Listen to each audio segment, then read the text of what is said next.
Hey guys, Jess here with CFIT Studio. Been a while since I did a video. I wanted to ask you guys why you're doing what you're doing. So if y'all have been following me, or if you're one of my friends, you know that I am doing burpees for the month of December. And I am doing 3,000 burpees for the month of December. And it equates to about 100 a day if you skip Christmas. I am trying to finish by Christmas Eve, which means I'm sitting around 125 a day. This is on top of my normal workouts. It's definitely been interesting, but it's cool because I'm only a week in and I'm already seeing progress and speed with regards to my full burpees when I kind of flop on the ground, as well as with my, I call them sprawl burpees, when I just kind of jump my feet out and jump back in. I've been alternating for the most part so I don't overwork my rotator cuff, but it's been pretty cool. I've been getting my heart rate up a little bit every day and I have seen speed increase. At one point I was doing 50 of the sprawl burpees in a row before resting, which is pretty cool because my standard average is about 20 or 30 or whatever. But anyway, my point is I invited a lot of my clients and friends, of course, to join me on this challenge that actually I was challenged to do. And, some of them are like, woohoo! Some people who I thought were not going to participate are participating, and then others who I thought would be gung-ho are not, and then I have others who want to participate in a challenge, but they're not digging the burpees, or they can't do the burpees, and so I've challenged them with like 25 push-ups and 50 jump squats or something like that. The point is not necessarily to do an inexorbitant amount of burpees every single day. The point is to have a slightly inconvenient challenge during a time of year where usually your health is kind of pushed off, and forgotten, or, set aside until January with the New Year's resolutions, and all that fun stuff. So that's the point of the challenge. It's December 8th, so it's not too late to join in. Don't worry about catching up. I had a couple clients fall off over this last weekend.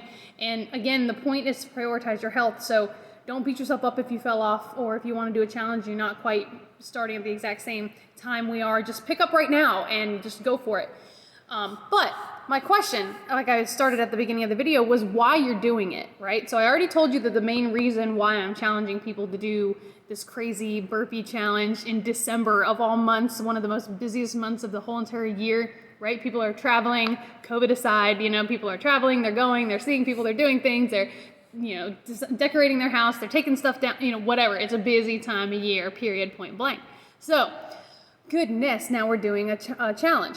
But I was thinking about it, and a lot of times, and I guess it's spurred from like the Fitbits and stuff like that, but you want to make sure that your reason really behind doing your standard fitness, as well as any challenge, is that you are doing it for yourself, right? For the sake of your own progression and your own just overall progress towards your fitness goals, health goals, and just to kind of tell yourself and prove to yourself that you can do what you tell yourself you will. Unfortunately, I see a lot of people, we call it letting ourselves off the hook. I call it lying to yourself because usually what people will do is they'll, bend over backwards to finish a promise or not bail on a promise that they gave someone else or gave a friend, but they'll, not even think twice about doing it for themselves. And really no one suffers when you do that except yourself. And so I want to make sure that when you do decide to do a fitness challenge, or when you do decide to start with a trainer, it's December, January is coming around, people might want a little bit of extra help. When you just join a gym for fitness classes, or you're just hanging out with some friends and starting to implement basically new habits, that your reasoning goes beyond getting likes or comments on Facebook or any other social media, right? Or that you get a good, attaboy, attagirl, for doing the challenge. Yes, those things are definitely, they're worth something. They get people started. People sign up with people like me, personal trainers, so that they can get that accountability factor because they do have trouble doing it on their own. And I recognize that, and I'm not belittling that, and there's nothing wrong with that. My husband, I love him to death, but he's one of those people. If he doesn't meet with my coworker Jacob, he's not going to work out. And that's fine. That's just the type of person he is. But why are you doing what you're doing, right? Make sure it's for yourself. I am beholden to no one except Jesus Christ and myself. So I am not doing this burpee challenge so that I can post on Facebook and tell everybody, hey, guess what? I did 3,000 burpees in a month. And not only that, I finished by December 24th. No, honestly, I don't care if nobody ever knows about my challenge. But being the industry that I'm in, and being that social media is very, very high and up, up there, very motivating, especially with all the quarantining and stuff like that. It's one of the only avenues people have to reach out to the real world.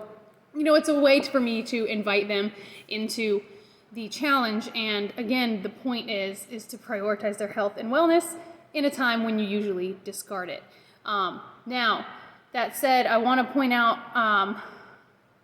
well, I don't know. I feel like I could just keep rambling. I'm just going to stop there.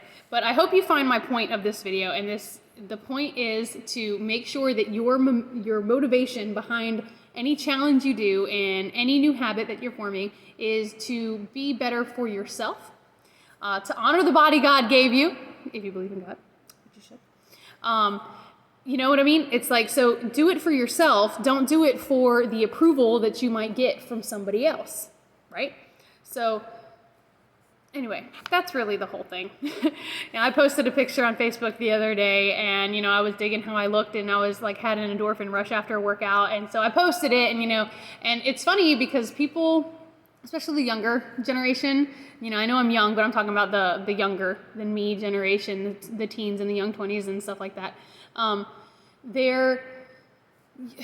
don't know. They seek so much approval, and even middle-aged, if you look at the studies, middle-aged to 50-year-old women too, men too, but mostly women, put so much stock in what people like and comment on and whatever on Facebook. And it's funny, I took that picture and I shared it, but it's like every time I got a notification and I looked at it, I was like, whatever, it's just another like. It was like I was almost annoyed that that's all it was. I mean, I don't care. I'm not putting it up there for you. And yet so why did I put it up there? I don't know, because it's kind of nice, but then at the same time, it was also like just, hey, you can feel really good about yourself with working out. And that was the main point of the post, because unfortunately with 2020, we're all struggling, right? So, and exercise is clinically proven to boost your endorphins, your happiness hormone, your dopamine, your serotonin, and overcome depression, right? So, you can argue all you want, science says otherwise. So I recommend you do it. Join me, but just remember that whatever you're doing, whether it's a challenge in December or you're starting a new habit, it's with the right motivation and you're doing it for you. And then all the likes and all the approval that you can get from everybody else, great, good for you. But at the bottom line, it shouldn't matter if no one knows what you're doing, right? I can't tell you how many challenges I do like this throughout the year that no one knows about, because I'm not doing it for you guys. Sorry, I love you. I really, really do. I really do love you.